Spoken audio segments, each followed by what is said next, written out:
สวัสดีค่ะเรามาเป็นแม่ค้าหนึ่งวันกันนะคะยามแรกลูกค้าก็จะทักมาขอซื้อของเราก่อนถ้าจริงๆเราเห็นคอนเทนต์แบบนี้มาหลายรอบแล้วนะทุกคนที่มีใครพากย์เสียงเหมือนเราเลยอ่ะ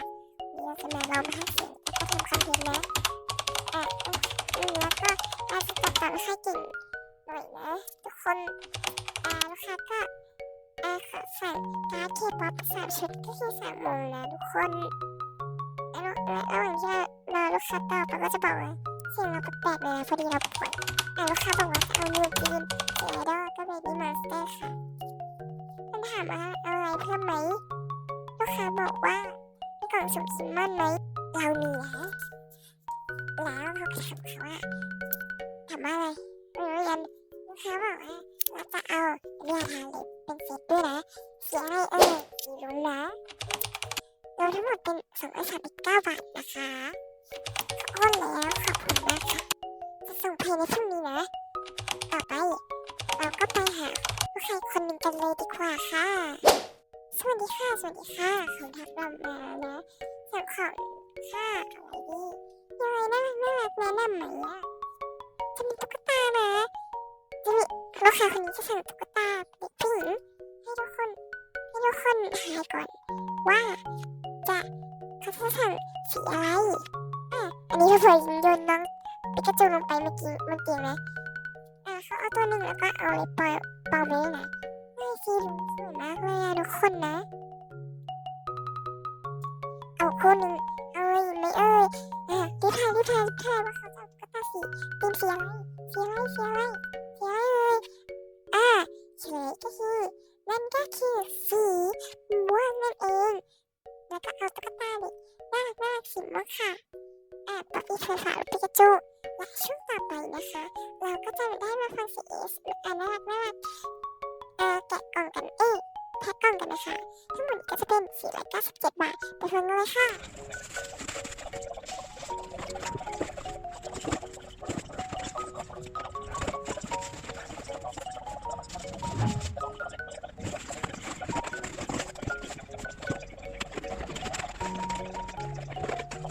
ฮัลโหล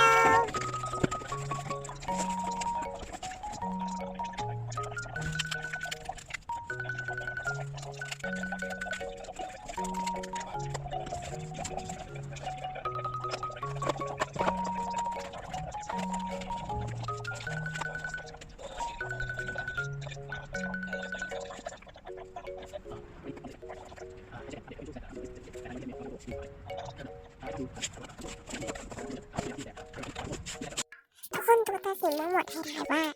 เราจะเอาตุ๊กตาสีอะไรทุกครับแทนนะคะรีบเลยนะใกล้จะสวยแล้วนะสีเหลืองนั่นเองใครทายถูกเยี่ยมมากเลยนะคะลูกค้าต้องน่ารักมากเลยนะไม่เป็นไรไม่มีปัญหาจะบอกว่าถ้าใครอยากฟัง ASMR ต่อนะคะเรากำลังจะเข้า ASMR กันแล้วนะว่าอีกแป๊บเดียวนะคะเดี๋ยวจะแพ็คของรายต่อไปแล้วนะไปฟังกันเลย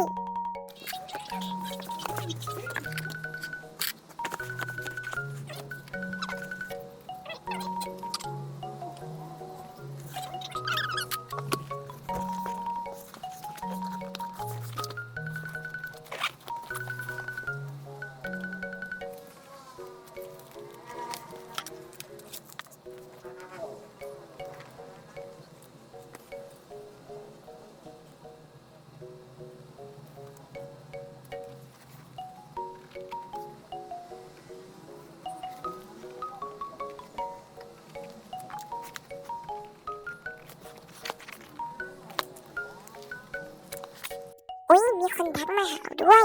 มีอะไรหรอคะมีอะไรนะได้รับพัสดุแล้วค่ะขอบคุณนะคะส่งเรามากชอบมากเลยค่ะมีคนชอบเราด้วยเหรอขอบคุณนะคะอันนี้ใช่คุณโบบ้าใช่ไหมคะใช่ไหมใช่ไหมใช่ค่ะวิอะไรทุกคนเราคุยกับตัวเองนะก็เลยจะตอบช้าหน่อยใช้โทรศัพท์สำรองเครื่องไม่ใช่คนจากช่องอลิสติใช่ไหมคะชอบดูมากเลยค่ะว้าวมีคนจำได้ด้วยเหรอขอบคุณมากที่จำเราได้นะคะ แต่ว่าอะไรอ่ะทำไมช่วงนี้ไม่ลงคลิปเลย2 อาทิตย์คะอ๋อตัดไม่ทันน่ะอยากจะลงวันนี้ด้วยแหละรอดูเลยนะเมื่อกี้เหมือนมีคนทักมาอีก1 คนไปดูดีกว่ามีอะไรเหรอครับสวัสดีนะอะไรหรือเปล่าทุกคนคิดว่าจบไปแล้วต้องเตือนก่อนนะขอส่งเนื้อมาค่ะพี่ของเราด้วยค่ะพี่ขอบคุณนะคะนี่ใช่น้องเคนดี้ MS 24หรือเปล่าใช่ไหมนะใช่อะไรพี่ใช่พี่จากช่องมาริสตีใช่หรือเปล่าชื่อพี่คุณหน้าโปรไฟล์ใช่จ้ากรี๊ดแต่ว่าทำไมช่วงนี้ไม่ลงคลิปเลยล่ะตัดไม่ทันทุกคนบอก